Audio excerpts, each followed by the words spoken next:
এবং জয়রামবাটি কামারপুকুর উন্নয়নের জন্য ডেভেলপমেন্ট বোর্ড তৈরি করেছি এবং তাদেরও 10 কোটি টাকা দেওয়া হয়েছে। ফুরফুরা শরীফ, সেখানেও জাঙ্গিপাড়ায়, সেখানেও চণ্ডীতলায় আমরা ডেভেলপমেন্ট অথরিটি করে সেখানেও কাজ করছি, 100 বেডের হসপিটালও করে দিয়েছি। মনে রাখবেন, আমরা তারকেশ্বর ডেভেলপমেন্ট অথরিটি করে দিয়েছি, এটাও কিন্তু হুগলিতে।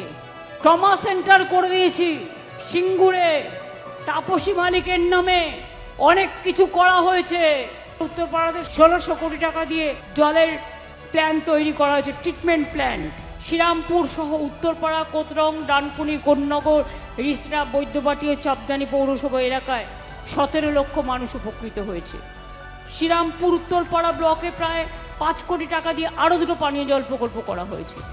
একদিকে জগন্নাথ ঘাটে জেটি ঘাট, বল্লভপুর জগন্নাথ ঘাটে, অন্যদিকে মায়েশের জগন্নাথ মন্দির, রাধা বল্লভ মন্দির, এছাড়াও অনেক রাস্তা, থানা, সিলখা, কর্মতীর্থ, সেলফ হেল্প গ্রুপের শপিং মল হচ্ছে, সবই আছে।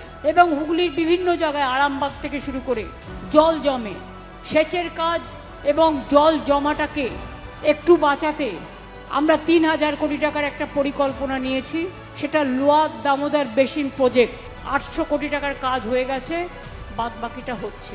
তাছাড়াও হুগলি থেকে মালদা যেতে গেলে আপনাদের সেই ঘুরে যেতে হয়, তাই আমরা একটা দক্ষিণবঙ্গ থেকে উত্তরবঙ্গকে যুক্ত করবার জন্য দাসপুর, মিদনাপুরের আরামবাগ, জয়রামবাটি, কামারপুকুর হয়ে, বর্ধমানের নতুন গ্রাম হয়ে, তারাপীঠ, রামপুরহাট হয়ে, সাগরদিঘি, আগে মোরগ্রাম পর্যন্ত 3000 কোটি টাকায় আরও একটা রাস্তা তৈরি করে দিচ্ছি।